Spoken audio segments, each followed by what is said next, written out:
Because we carry pistols, we know one of the cardinal rules of safety is to be absolutely certain of our target and what's behind it.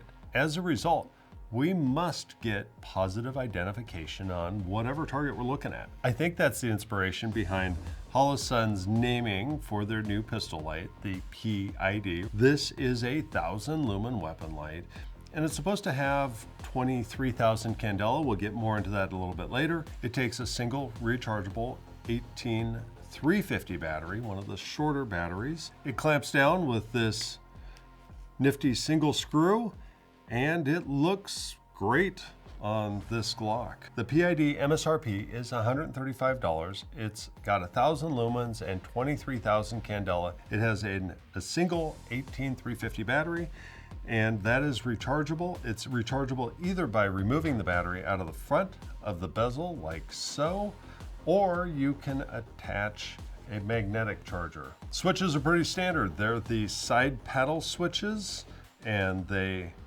are a quick click for constant and a long press for momentary activation, and you can switch between the two modes by pressing both and then holding for a second or two, and that switches between low and high.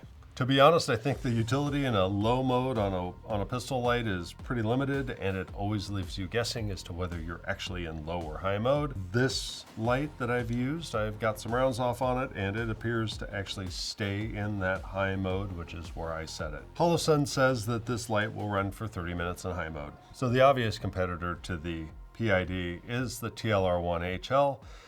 They actually, if you lay them on top of each other, they look like they're pretty similar in size, form factor, and even the bezels are the same sizes, and they use the same type of lens.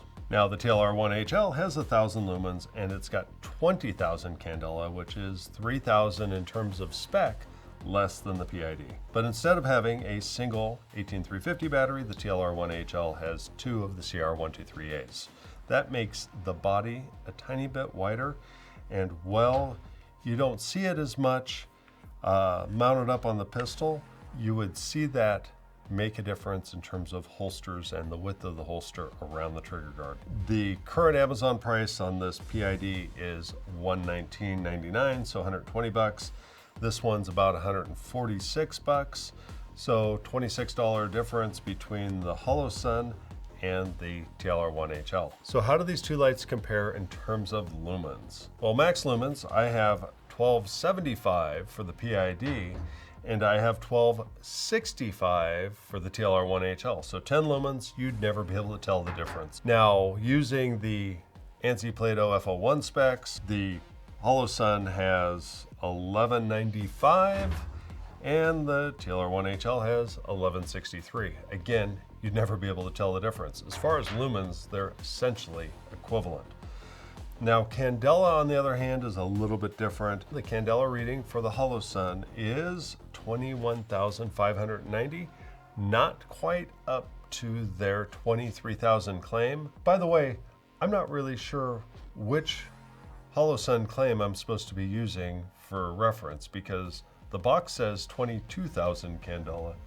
The manual says 23,000 candela. So Holosun, I think, is even a little confused about their output. Either way, I did not get that amount of output. I got 21,590 candela, which is still quite strong. My most recent reading on the TLR1HL is 14,650 candela. Now, that 6,000 lumen difference may seem huge.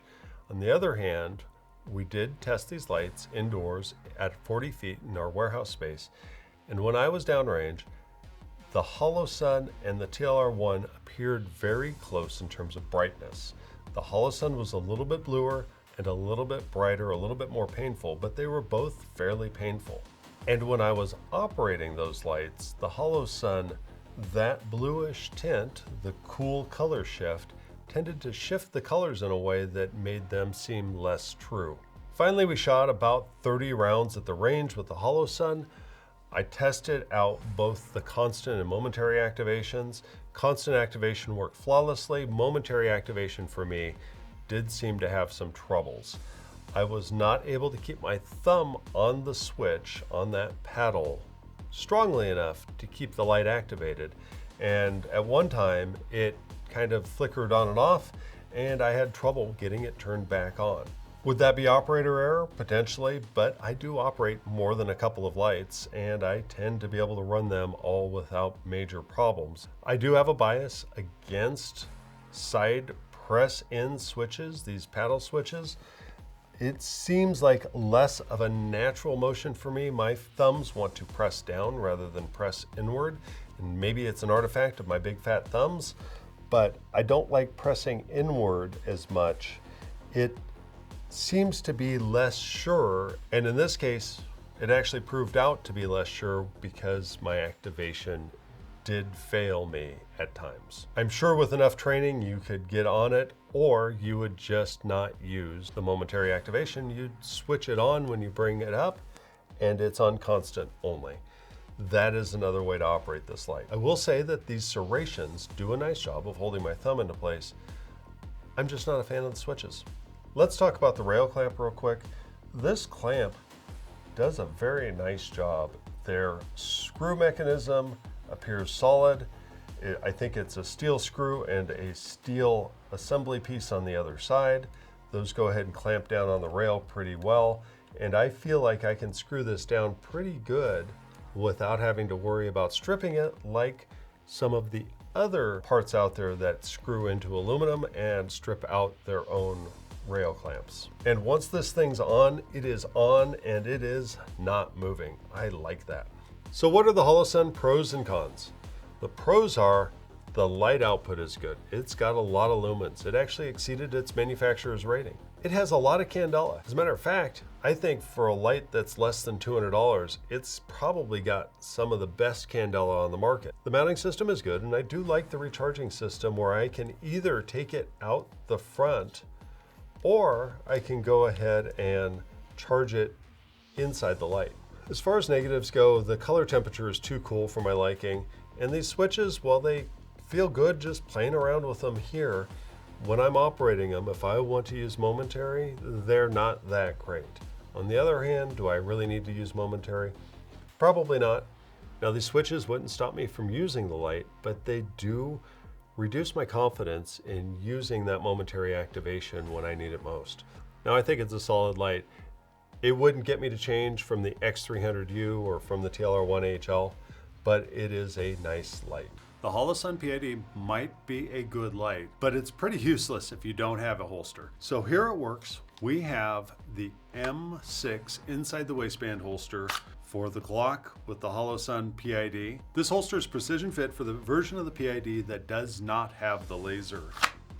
You can see it has good snap-in retention, and it locks up the pistol pretty well in that holster. The M6 has a number of features that go ahead and enhance your comfort, such as a subtle bump at the muzzle, which helps leverage and get this grip into your body a little bit more. It has our standard rounded claw. It has a multi-position belt clip that allows you to tune up to 15 different carry cant positions and heights. It has a full sweat shield and adjustable retention. Here at Werkz, we're not sponsored by anyone. We specialize in precision fit holsters for pistols with lights. The M6 for the Holosun P.ID is available in right and left hand right now. Go to werkz.com, go to the holster finder, select your pistol and light, and purchase your holster today. Now, the Holosun P.ID appears to be a solid light. You know, Holosun's got a great reputation for optics. We run them on a few of the pistols here at the shop. I wouldn't hesitate to run this, but I don't know if it's quite the best light on the market yet. Please let me know what you think about it. Leave a comment down below. Thanks for watching. Have a blessed day.